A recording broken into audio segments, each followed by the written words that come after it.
Salut à tous les petits singes, et on se retrouve comme d'hab sur le site Plouf Plouf, et aujourd'hui c'est Corentin Cercia et sa Sauber Ferrari que je piloterai. Donc on se retrouve de suite pour les qualifications de ce GP du Brésil.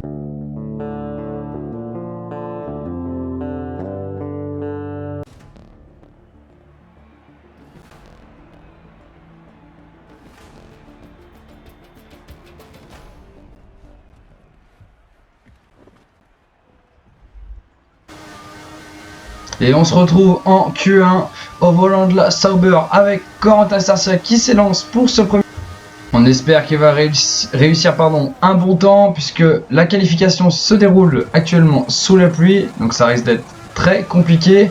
Ouh là là, le premier tour qui est très compliqué pour Corentin Cercia. On le retrouve à la fin de ce tour de Q1. Les premiers virages du premier secteur étaient très compliqués.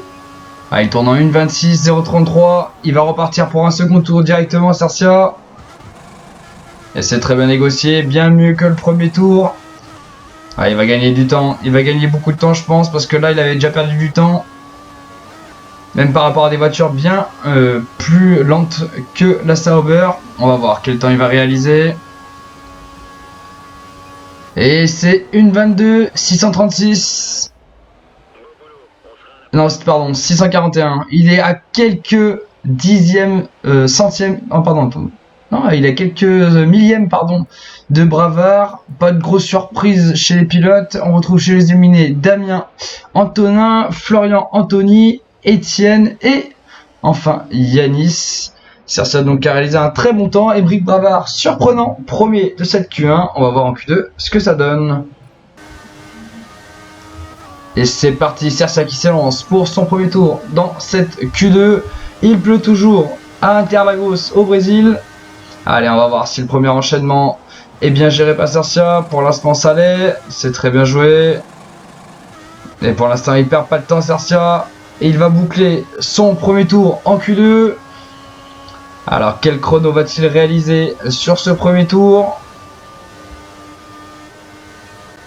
Et 1.23, 581, c'est moins bien, mais ça suffit puisqu'il est 5ème au classement devant son coéquipier. Au niveau des éliminés, on retrouve surprenant Ken. En 12e position, Adrien. Et on va voir le reste des éliminés très vite. Emeric est 13ème, David 14ème, Arthur Guillon 15ème et enfin Benjamin Dupont 16ème. Allez, on va passer maintenant à la Q3.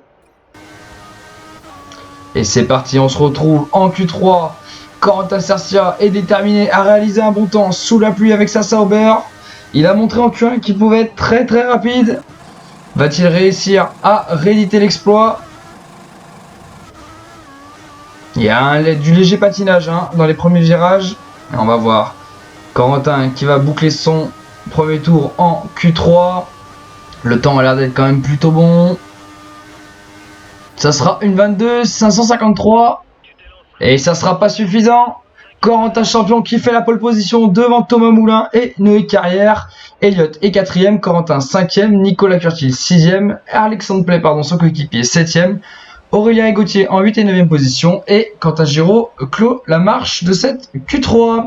Allez messieurs, on se retrouve de suite pour la course.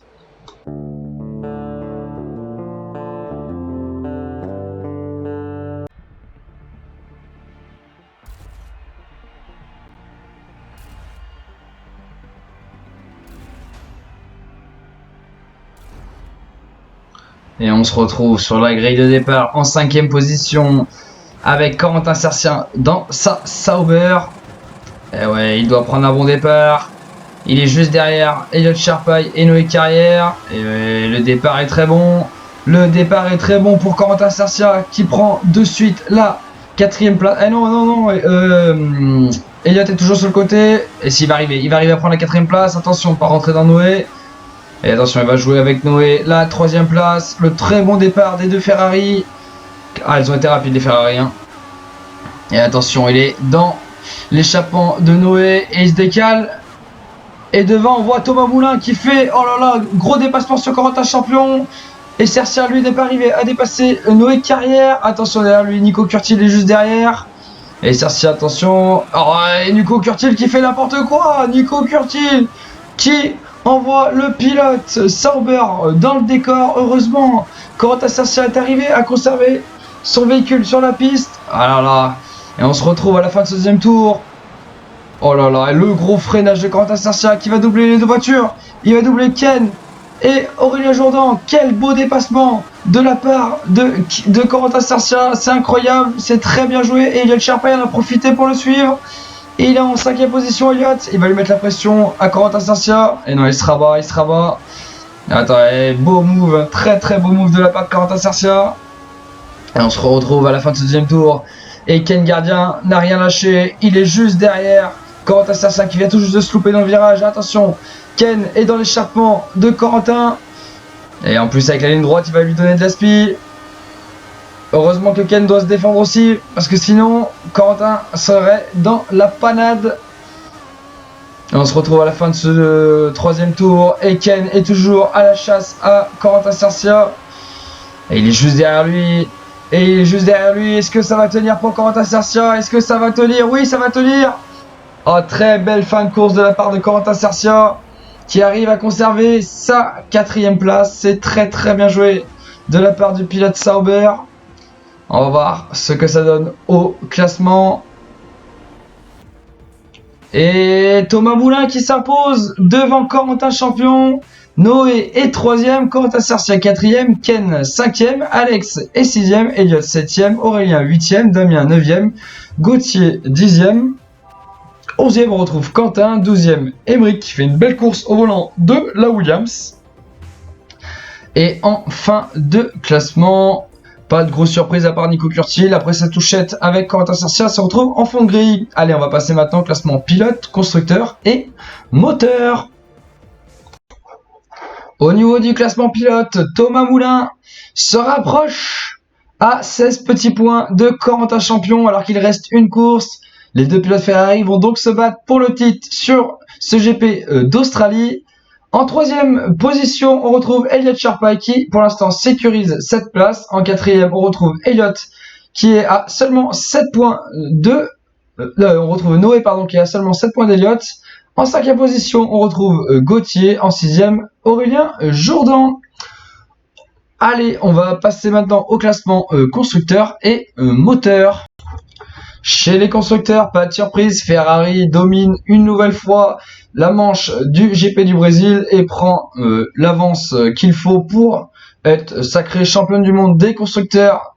Mais de toute façon, c'était déjà acté dès le GP précédent. Au niveau de la seconde place, Red Bull est revenu en force et redépasse Mercedes, tandis que Alpine conserve sa 4ème place. Au niveau du classement moteur, Ferrari est là aussi largement en tête. En seconde position, on retrouve Mercedes qui a doublé Cosworth. Et enfin, en dernière position, on retrouve le moteur Renault.